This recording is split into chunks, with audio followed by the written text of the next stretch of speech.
mo wá kí the Akéwéjẹ of Yoruba land olóyè Chief Sunday Ọmọdéyẹmọ Ìgbòho Òòṣà. Ẹ máa ga ju ọ̀tá yín lọ ní o, ẹ ti jáwé olúborí, kẹ́ máa borí àwọn ọ̀tá yín. Kí n tó wá nú agbámi ètò ẹ ti rí, mo ní ìró ẹkùn ó yàtọ̀ torí ìró ẹkùn wà fún gbogbo ilẹ̀ Yorùbá, ìró ẹkùn wà fún Yorùbá nìkan, ìró ẹkùn wà fún ẹ̀yà Yorùbá nìkan, ìró ẹkùn wà fún ọmọ bíbí Yorùbá nìkan. Àṣìṣe àwọn tàná ká má ṣe gbà láàyè lónìí, àṣìṣe àwọn bàbá wa tàná ká má ṣe jẹ́ kó gbé wa wọnú ìparun lónìí. Mo ń bọ̀ lórí ẹ̀, ṣùgbọ́n kí n tó máa bá a bọ̀ gẹ́gẹ́ bí mo ṣe máa ń ṣe manda state kọ̀ọ̀kan gẹ́gẹ́ bí ojúlówó ọmọ kóòtù òjíire, gẹ́gẹ́ bí ojúlówó ọmọ Yorùbá. Please, if you know that you are not a Yoruba,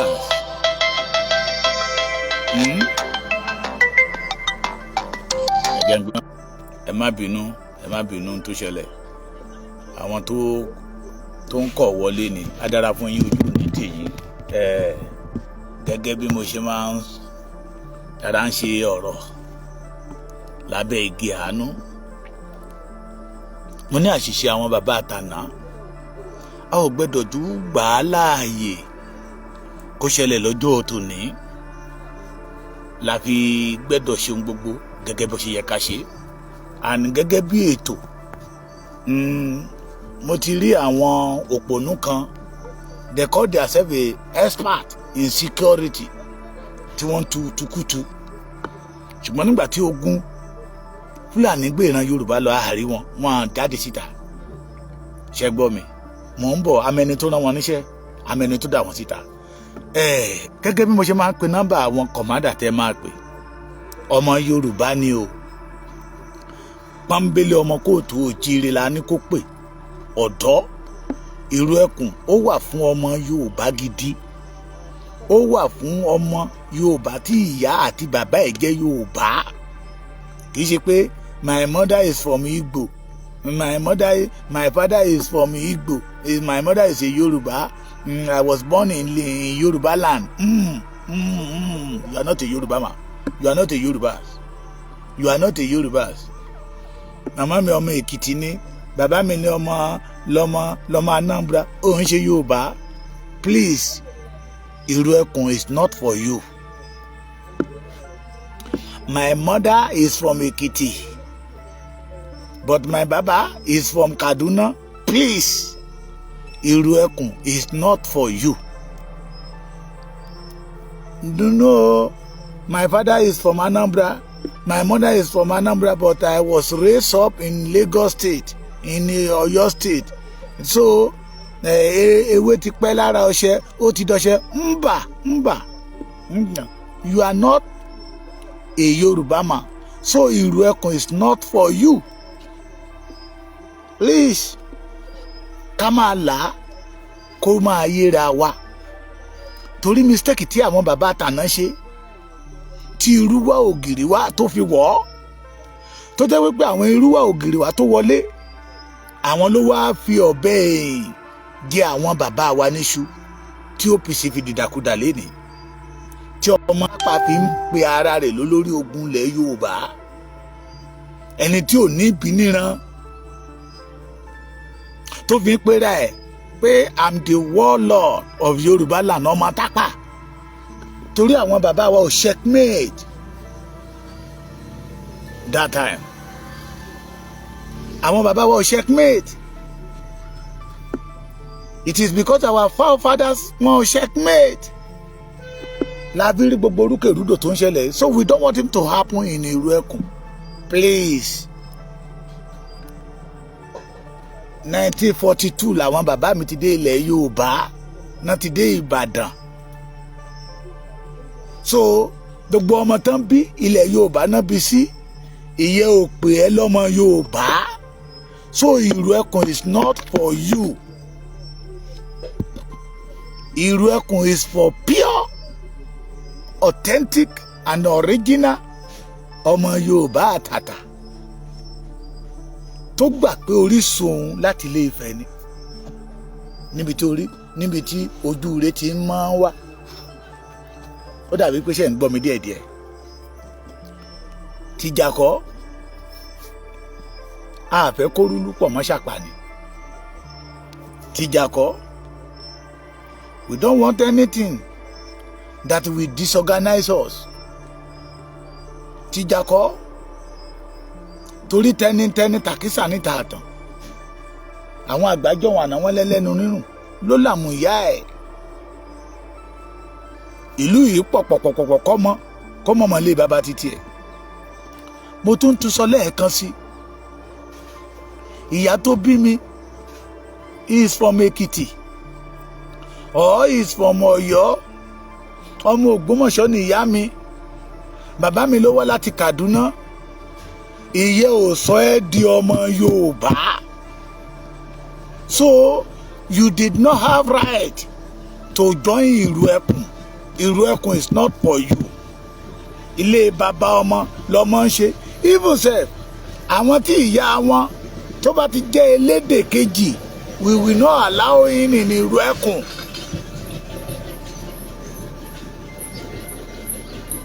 Maybe you understand me, because there are a lot of people tó ti ń pè.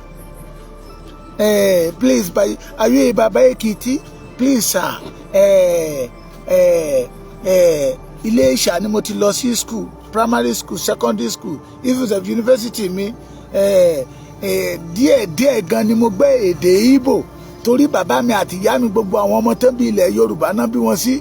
No, that one did not turn you as to become a Yoruba man. So ìlú ẹkùn is not for you. Kì í ṣe tìjà.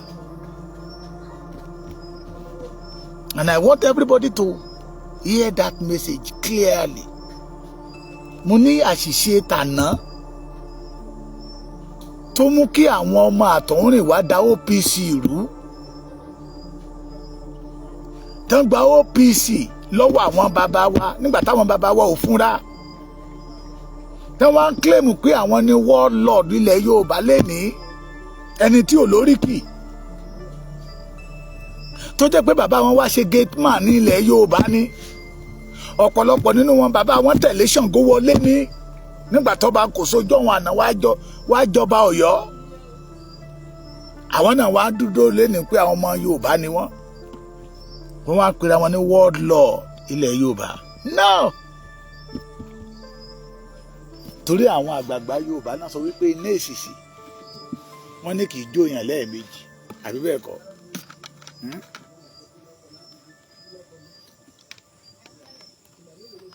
Ìyá mi, ẹ káàtàárọ̀. Pé iná èṣìṣì kì í jóyàn lẹ́ẹ̀mejì. So we must not allow it. Ohun tó ṣẹlẹ̀ sí ìlú ẹkùn, and I know the management of ìlú ẹkùn, we will not allow it to happen. Ṣé gbọ́ mi? Bó ṣe máa pe àwọn nọ́mbà àwọn èèyàn wa o, mo máa pè dáadáa, but ká ṣàlàyé fún ara wa. Torí tá a bá ń pe nọ́mbà, ọ̀pọ̀lọpọ̀ àwọn tá à ń pe nọ́mbà ní ọmọ Ìgbò kan jọ èmi, wọ́n ń pè mí. Àwọn kan sọ wípé ọmọ Yorùbá ni wọ́n, ìyá wọn lọ fẹ́ Haúsá ní ìgbà tí wàhálà ṣẹlẹ̀ ní ìyá wọn lólé wọn náà pàtẹ́lẹ̀ ìyá wọn wá sí ilẹ̀ Yorùbá. Bóyá ikú ti pa bàbá wọn lọ́run àwọn ò mọ̀. Please, ìlú ẹkùn is not for you. Ìlú ẹkùn torí kò sí bá ṣe máa ṣe bòlò tí ò ní rùngbẹ́. Kò sí bá ṣe máa ṣe bòlò tí ò ní rùngbẹ́, ẹ̀jẹ̀ máa rùn, ẹ̀jẹ̀ Fúlàní èṣì máa rùn lára yín. Ṣé gbọ́ mi? Ṣé mọ̀ pé láyé ẹjọ́ wọn àná àwọn Ìgbò tó wá ṣiṣẹ́ ń bíbà yìí wọ́n fẹ́ Yorùbá. Ńgbà tó ń padà màmá mi ò bá wọn padà, tó ń padà lọlé màmá mi ò bá wọn padà. A kàn máa ń lọ lẹ́ẹ̀kọ̀ọ̀kan sọ̀hún ni. So if the baba go gbéde wọn lọ́hùn, ìlú ẹkùn is not for you. Torí kò sí bá ṣe máa ṣe bòlò tí ò ní rùngbẹ́. Torí ohun tó ṣẹlẹ̀ sí OPC, we don't want him to happen to ìlú ẹkùn. torí nígbà tán dá OPC lẹ̀, nígbà táwọn bàbá wa dá OPC lẹ̀, irú wa ògiri wa ló ń wọ̀, but wọn ò checkmate orúkọ yẹn gbà yẹ pé Oòduà, àwa ọmọ Oòduà ló yẹ kó wà ń bẹ̀. Oòduà, àwa ọmọ Oòduà ló yẹ kó wà ń bẹ̀. That is why lọ́mọ tápà fi lórí ọ̀fẹ́ tó fi wọ́bẹ̀. Tó bá jẹ́ pé ó jẹ́ ọmọ Yorùbá gidi, tó bá jẹ́ pé is a pure Yorùbá ló wà ń bẹ̀, wọn ò ní jẹ́ kí OPC ó dìdàkudà tó dà lénìí. Let me give you one example. What about Àgbẹ̀kọ̀yà? Àgbẹ̀kọ̀yà still remain strong. Kakaraka.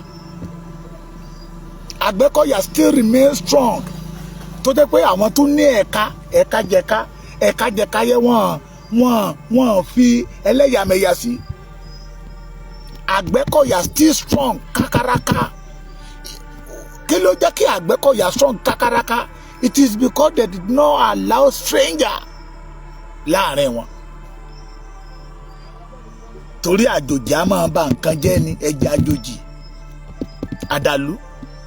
So ohun tó ṣẹlẹ̀ nínú OPC, we the Yoruba of nowadays, we don't want him to happen in Ìrù Ẹkùn. So please, tẹ́ bá rí nọ́mbà lórí social media tán bá ti kọ Ìrù Ẹkùn sí, if you know that your daddy, your mommy is not a pure Yoruba, ẹ má pè wọ́n. Ṣé gbọ́ mi? Ẹ má pè wọ́n.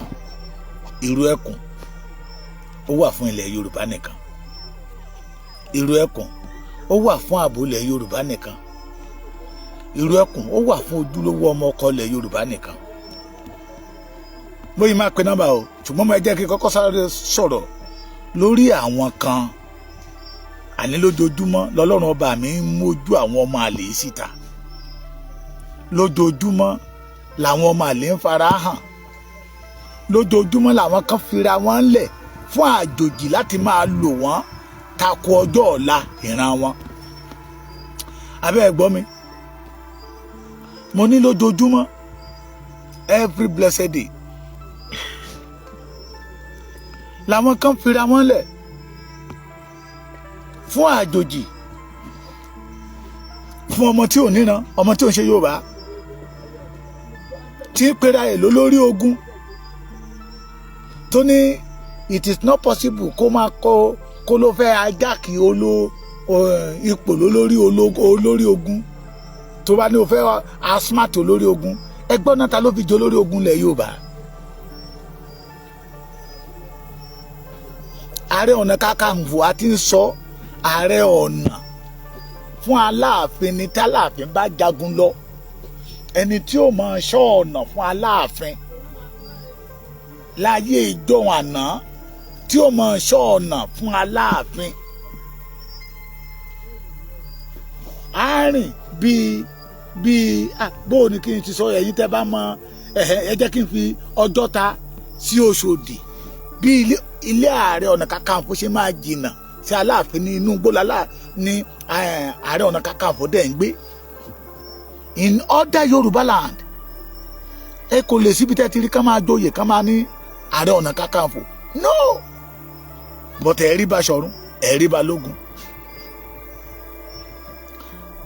Ààrẹ Ọ̀nà ní oyè yẹ gangan, àwọn tó ń bá Aláàfin jagun ló fi Kakanfò sẹ́yìn ẹ̀, pé ó dúró kakakaka, ó dẹ̀ ga, ó ṣe fíofío. I'm quoting one of our professor tó sọ ìtàn yẹn, tó dẹ̀ kọ́ nínú ìwé, is over 95 years in age. So ta ló fi jẹ olórí ogun lẹ̀ Yorùbá? And the OPC that belong to all of us, he hijack it lọ́wọ́ bàbá Fẹ́mi Fáṣẹ̀hún. Àfi òpònú ló máa ní òun ògbọ́ngbà ayé OPC fashion. Ló máa lóun ògbọ́. So nobody tó fi jẹ olórí ogun lẹ̀ Yorùbá. So àwọn tó dẹ̀ ń kó síta kó máa kó wọn síta. But thank God, a rí ọ̀pọ̀lọpọ̀ tí pera ẹ̀ ní sójà lénìí, tí pera ẹ̀ lọ́lọ́pàá, tí pera ẹ̀ ní navy, tí ò gbébọn rí, tí ò fèsì ogun rí, tí ò experience ogun rí. Àbí bẹ́ẹ̀ kọ́, a rí sójà tó jẹ́ gba general tí ò fèsì ogun rí. Làwọn kan wá jáde síta, àti ẹ̀rí ẹni tó jagun rí. Bí a bá fẹ́ sọ̀rọ̀ nípa Mọ́dákẹ́kẹ́, a sọ̀rọ̀ nípa ẹni tó lọ sí gàngàn tó lé wọn jáde síbẹ̀ tàǹbẹ̀. So máa kan wá jáde síta, ó lóun security expert, ó lóun security expert, ó pera ní Dr. Jackson Lẹ́kan Òjó. Ó ní Sunday Igboho lack professional capacity, security expert. This man rubbish the plan of 50,000 men security force. Sunday Igboho ní capacity yẹ. Ẹ jọ̀ọ́, Dr. Jackson Lẹ́kan Òjó, ẹ̀yin tẹ́ ní capacity yẹ, kí ló dé tẹ́ ẹ̀ jáde tó bá jẹ́ pé ẹjọ́ mọ ọkọ? Kí ló dé tẹ́ ẹ̀ jáde síta tó bá jẹ́ pé ẹjọ́ mọ ọkọ? Dr. Lẹ́kan Òjó is one of the ọmọ àlè ilẹ̀ Yorùbá, is one of the akotilẹ́tà àríbàjẹ́yọ̀ tínú wọn ń dùn sí pípa tán pa ìran Yorùbá. You have the experience, you are a professional in security àbí? Ẹ bá jáde síta kẹ́ sọ oyè ogun tó ẹ jà. Dr. Lẹ́kan Òjó, eléyìí tẹ́ rí ẹ máa rí ìlú tẹ́ ẹ rí ìlú ẹ jó wọgbó tẹ́ ẹ bá múra tó mọ Yorùbá bá bẹ̀rẹ̀ sí képe tì yín. You have the capacity as a security expert. You know everything about security. But nígbà tán ti jí ọmọ Yorùbá pa, tán jí wọn gbé, àgbúrò yín níta, ààrẹ yín, ààrí kẹ́ jáde síta pé lóòótọ́ you know about this, pé fìdí ẹni you can do it. Ààrí yín rárá. Ṣùgbọ́n ní ọ̀pọ̀lọpọ̀ ẹ̀yin tẹ́ ẹ rò pé Sunday Igboho lẹ́ ń ṣe, tẹ́ ẹ mọ̀ pé ara yín lẹ́ ń ṣe, tẹ́ ẹ rò pé Sunday Igboho lẹ́ ń ṣe, tẹ́ ẹ mọ̀ pé ọjọ́ ọ̀la yín lẹ́ ń bàjẹ́. Jẹ́ ó yẹ kó jáde síta. I know those people behind this. Ọ̀yọ́ news, àwọn ọmọ Ọ̀yọ́ ló gbé jáde síta. Bíyá Lẹ́kan, bíyá Dr. Jackson Lẹ́kan Òjó yìí, bí ọmọ Ọ̀yọ́ náà ni. I know. Àwọn àgbààgbà òkìtàn ọba yẹn is now one something. The oldest ọba in Yorùbá land. Ó ní gbogbo ìṣòro tá a nílé ní ilẹ̀ Yorùbá láti Ọ̀yọ́ ló ti ń wá. Torí àwọn Fúlàní Ọ̀yọ́ náà ń gbà wọlé, Ọ̀yọ́ ló kó wọn mọ́ra. La fi sọ wípé irú ẹkùn, the mistake that our forefathers tí wọ́n ṣe nígbà ìfẹsẹ̀ nílẹ̀ Yorùbá, ó máa dá òfin. Ó bá jẹ́ ọmọ ọba jù bẹ́ẹ̀ lọ, tí ìyá ẹ bá ti jẹ́ ọmọ ẹlẹ́yà kejì, ó ní gorí oyè yẹ. Torí tó bá gorí oyè ló wà ní òun lọ sí ìlú ìyá ẹ lọ kó àwọn ọmọ ìlú ìyá ẹ wọlé. Bí Ṣàngó ṣe kó àwọn Tápà wọlé, torí ìyá ẹ is from Nupe. That make this boy have authority kó máa pera ẹ̀ ní olórí ogun ilẹ̀ Yorùbá. Only Sunday Igboho did not have the capacity. A security expert, Dr. Jackson Lẹ́kan Òjó, has rejected the plan by Yoruba nation agitators. Sunday Igboho, popularly known as Sunday Igboho, thrower of 50,000-man region security outfit, say the activists lack the professional capacity to manage it. Jẹ́gbọ́, ẹ̀yin tẹ́ ẹ wà expert in security, oore kí ni gbègbè yín tó ṣe ọrùn Yorùbá? Dr. Jackson Lẹ́kan Òjó tó ní ó wà expert in security, oore kí ni gbègbè ẹ tó ṣe ilẹ̀ Yorùbá? oore kí ni kí ẹ tó ṣe ilẹ̀ Yorùbá tàbí ìpá? You are nothing. Àárín yín àwa yín àárín yín. Ṣùgbọ́n èèyàn kan wà tọ́lọ́run fún ní experience yẹ. Èèyàn kan wà tó ní rírí yẹ tó dẹ̀ ń ṣe tọ́lọ́run ọba mi dẹ̀ ń gbà fún. It's over 50 years. Ní Sẹ́ríkì Ìgàngán ti wà ní Ìgàngán. Tẹ́ bá kidnap ọmọ ọba ní Ìgàngán, Sẹ́ríkì Ìgàngán máa gba owó. Wọ́n bá kidnap aráàlú àtètè lọ bá Sẹ́ríkì Ìgàngán wá máa bẹ̀ òun ló máa fún wọn níbi ilẹ̀ ẹ lọ mú 3 million wá, ẹ lọ mú 4 million wá. Tẹ́ bá ti lè wá 4 million yẹn tó kólé lọ́wọ́, ọjọ́ kejì lẹ́ni tó kidnap máa jáde síta. Sẹ́ríkì Ìgàngán became untouchable. Where are you, Dr. Jackson Lekan Ojo, that time? What about Lekan Odo? Are you Lekan interested Ojo in? ọmọ àlè ni má dárúkọ ẹ̀ jàre, má dárúkọ ẹ̀. Àwọn ọmọ àlè Yorùbá tó ń yọjú lẹ́yọ kọ̀ọ̀kan ni. Where are you?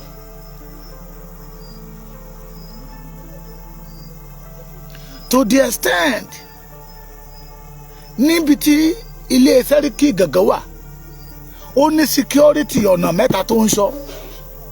Wọ́n ní àmì ń ṣọ́, ọlọ́pàá ń ṣọ́.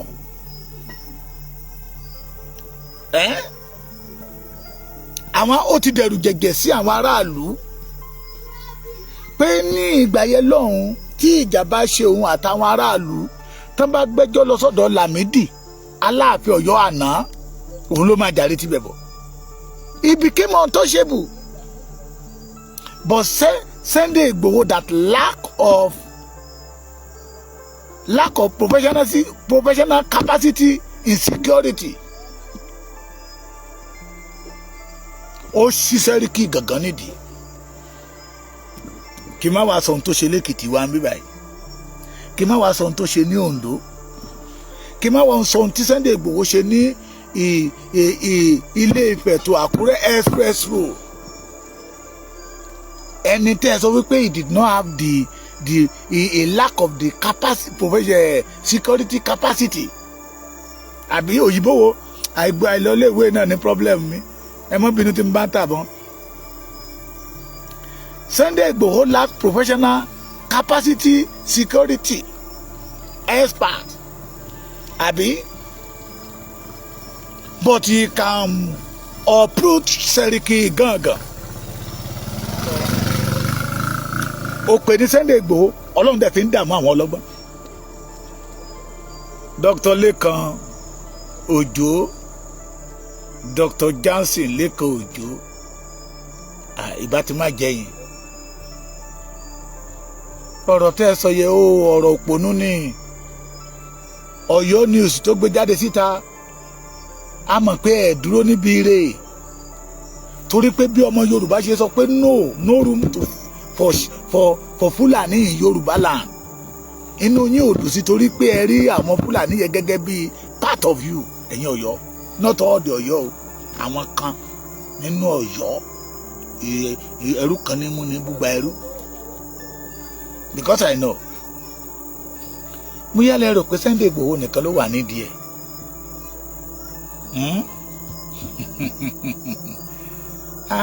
Sunday Igboho jù yín lọ. Kò kàwé, ó kọgbọ́n orí, ó kọgbọ́n orí ẹ̀. Kò kàwé, ṣùgbọ́n Sunday Igboho mẹ́ni ó fi ènìyàn mímọ́ ó fi kàwé. Àwọn pòfẹ́sọ̀ yí káàkiri, àwọn Satan accountant yí káàkiri, àwọn tó wà expert in security tí wọ́n ti fi náà wí ogun rí, wọ́n yí Sunday Igboho káàkiri. Àníkẹ́ mọ́ dárúkọ, wọ́n yí káàkiri. Ẹ kàn máa bínú orí náà ni. Àtẹ̀yìn tó ṣe interview fún yín. Irú ẹkùn ó ti dé. 50,000 yẹn Sunday Igboho máa manage ẹ̀. Lọ́nà tí Sunday Igboho máa fi manage ẹ̀ náà láti ń sọ wípé we will not allow ẹlẹ́yà kejì kó join yẹn bí OPC torí a mọ̀ pé ibi tó ti rán yín wá nìyẹn Dr. Jackson Òjó Lékan Òjó ọlọ́run ò ní jẹ́ kẹ́ ẹjọ́ wọgbó o ọlọ́run ò ní jẹ́ kẹ́ ẹjọ́ yàwèrè torí ọ̀pọ̀lọpọ̀ nínú yín nígbà tójú ń pọ́n ìran Yorùbá àárẹ̀ yín okay kí ni contribution yín what is your own contribution nínú tó Yorùbá ń fèsì pé lóòótọ́ ọmọ Yorùbá ni yín èmi Dr. Lékan Òjó kò ní dá kí ìran mi kí Fúlàní ó kó wọn mẹ́rù lọ kò ní dá kí ìran mi kí Fúlàní ó jẹ wá máyé ntẹ́mi náà máa ṣe lè ntẹ́mi náà máa ṣe léléyìí bàbá kan pè mí lénìí ohun tó jẹ́ kí ọ̀rọ̀ nígbà tẹ́nìyàn mi bá sọ̀rọ̀ ta ibi tó ti yẹ ká bá ọgbọ́n tá a bá àgọ́ ń bẹ̀ bàbá tó pè mí lénìí is a brigadier general yes if you have opportunity. Oh, a brigadier general. That's. If you have opportunity. Òun fẹ́ bá Sunday Igboho sọ̀rọ̀ pé anytime tí n bá lọ sọ́dọ̀ Sunday Igboho kí n pè òun kí n gbé fóònù Sunday Igboho pé òun fẹ́ bá sọ ọ̀rọ̀ kan. Mo ní bàbá yẹn rán èmi onínú ọ̀rọ̀ láàrin òun àti Sunday Igboho ọ̀rọ̀ àṣírí ni tí iṣẹ́ ìlú ẹkùn máa fi lọ déédéé. Òun rí i pé ọ̀nà tóun lè gbà contribute nìyẹn. That is èrè ojúlówó ọmọ ọkọ Yorùbá. He did not condemn Sunday Igboho that he did not have the capacity of the security. A lack of professional. He did not condemn Sunday Igboho. Ó tún kí ni òun yẹn pé ọmọ ni. Pé tí ilẹ̀ Yorùbá bá rí bí irú ẹ̀ bí mẹ́wàá àrà tí Fúlàní fi wá dá kò ní fi wá dá. Dr. Jackson Lékan Òjó ẹni tó rán yín níṣẹ́ àtẹ̀yìn tẹ́ jíṣẹ́ ìyà èmi ò rò pé ẹ máa látúbọ̀tán tó dáa o ṣe gbọ́ mi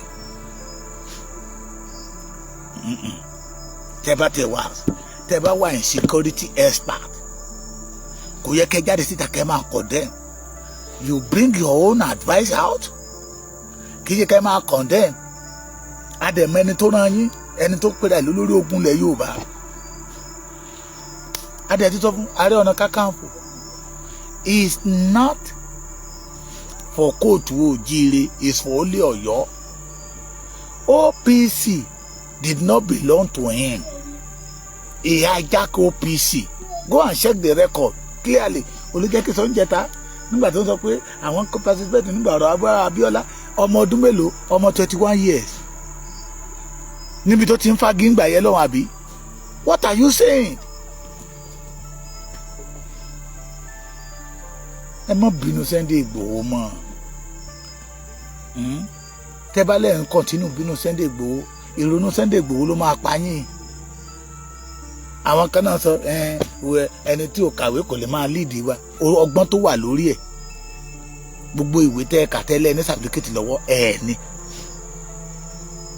ọgbọ́n tí Sunday Igboho fi ń tó ẹ̀yin ò ní ní ẹ̀ẹ́dẹ̀ lè ní torí ìlara ò ní jẹ́ kẹ́ ẹ gbádùn ẹ̀ẹ́dẹ̀ gbà forí gbà fọlọ́run òun lọ́lọ́run fi ń lo Sunday Igboho láti máa dààmú ẹ̀yin ọlọ́gbọ́n tẹ́ ń pè ayín lọ́lọ́gbọ́n ọlọ́run ń lo òpè Sunday Igboho tẹ́ ń pè ní òpè yẹ òpè ní ọlọ́run wá ń lò láti dààmú ẹ̀yin ẹ wo ẹ má jẹ́ kí n sọ̀rọ̀ jù torí tí mi bá ṣe ń sọ̀rọ̀ bẹ́ẹ̀ ni inú yẹ ọmọ bí mi wọn dẹ̀ mọ́ tú bí ejò ni bọ̀tí mo mọ̀ pé ìkọ̀ọ̀kan ní kọ̀ọ̀kan lọ́lọ́run ọmọ tó àṣírí ẹ̀yin ọmọ àlè tẹ́ ẹ̀ ń ṣílẹ̀kùn fún ọ̀tá fún ìran Yorùbá ní kọ̀ọ̀kan lọ́lọ́run ọmọ fi àṣírí yín wọ̀n ẹ̀yin tí ẹ fẹ́ kí ìran Yorùbá ó níṣẹ́mi yes ìkọ̀ọ̀kan lọ́lọ́run ọmọ fi ju yín wọ̀n so Yorùbá ṣé ọba Ọọ̀ni of Ifẹ̀ ló fi jẹ olórí ogun ilẹ̀ Yorùbá ni ṣé bàbá wa Aláké Tẹ̀gbá ló fi jẹ olórí ogun ilẹ̀ Yorùbá ni ṣé kábíyèsí ọba of Lagos ló fi jẹ olórí ogun tilẹ̀ Yorùbá ni àbí bàbá wa Olúbàdàn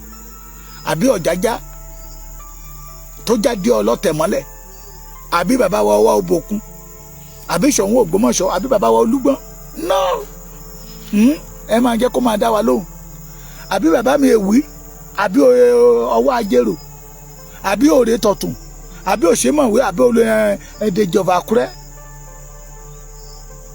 ló fi jẹ́ olórí ogun ilẹ̀ Yorùbá. No. He hijacked that post. Oòduà People Congress did not belong to him. He hijacked it. So ẹ̀yin tẹ́ ń jẹ lẹ́yìn ẹ túbọ̀ máa wá síta. Sunday Igboho lack of the security professional. He did not have the capacity. But we see the record. We see the achievement. Ẹ̀yin tẹ́ ní professional, tẹ́ wà professional, tẹ́ wà expert. F9 lẹ́ mú wọlé every blessed day. F9. Somebody that did not have the quality. Somebody that know nothing about security. Ó dẹ̀ mú achievement jáde fún ilẹ̀ Yorùbá. Ẹ bá mi pàtẹ́wọ́ fún Sunday Igboho.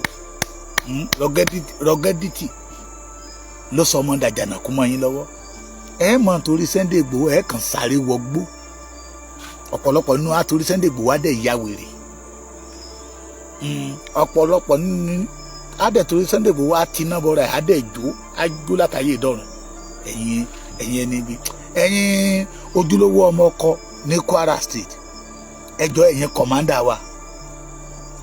Téèyàn kan bá ti pè yín tẹ́ bá ti mọ̀ pé kì í ṣe ọmọ Yorùbá ẹ búlọ̀kù ẹ̀ lọ́wọ́ kan bẹ́ẹ̀. This ìrù ẹkùn is belong to the pure Yorubas. Pure Yoruba. Tí ò ní àbùlánú. Mo ti sọ, mama mi is from Yoruba, baba mi is from Igbo. You are not qualified to become a member of Iru Ekun.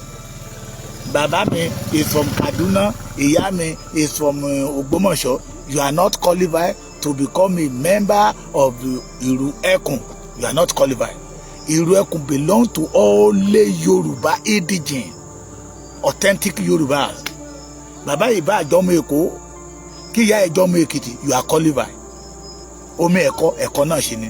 Ẹ̀yin ti Kwara, ẹ má bínú, fóònù yẹ ojú ẹ ti fọ́, mo lè máa kàdára máa pè díẹ̀díẹ̀ ni 080 65 52 45 23 ti Kwara nìyẹn lẹ́ẹ̀kan sí 080 65 52 45 23. Ẹ ṣe bàbá ìyá mi Táíwò Kíkẹ́ lọ́mọ Fásánmi, ìyáàyùn lẹ́nu rẹ̀ yé mi, Gani Suraju Alabi, adara fún yín ojú òní tìyín, àgbàrá kì í fòkòtò, ilé ayé yìí ò ní fòyín rú. Mo ti wà ní Ọ̀yọ́, ẹ̀yin ojúlówó ọmọ Ọ̀yọ́, àwa ò fẹ́ ọmọ Ọ̀yọ́ pé màmá mi is from Ògbómọ̀ṣọ́, màmá mi is from Ògbómọ̀ṣọ́, bàbá mi is from Kaduna or Sokoto. You are not qualified. You are not qualified. Iru Ekun remain for the Yoruba race. Ohun tó ṣẹlẹ̀ nínú OPC tí ọmọ àtọ̀húnrìn wá fi ajáke mọ́ àwọn bàbá wa lọ́wọ́, tí ọmọ tápà tó ń pera ẹ̀ lólórí ogun ilẹ̀ Yorùbá àní gbà kó ṣẹlẹ̀. So Sunday Igboho gan fàyè ńlẹ̀ fún. I trust my ọ̀gá, the killer kókò. Ó wà lára àwọn tó fi ń lé wa kiri. Tó bá ti gbórúkọ killer bẹ́ẹ̀ wọ́n mọ̀ pé ìṣòro Gani ni. Ọ̀yọ́ number is 081 68 24 25 23.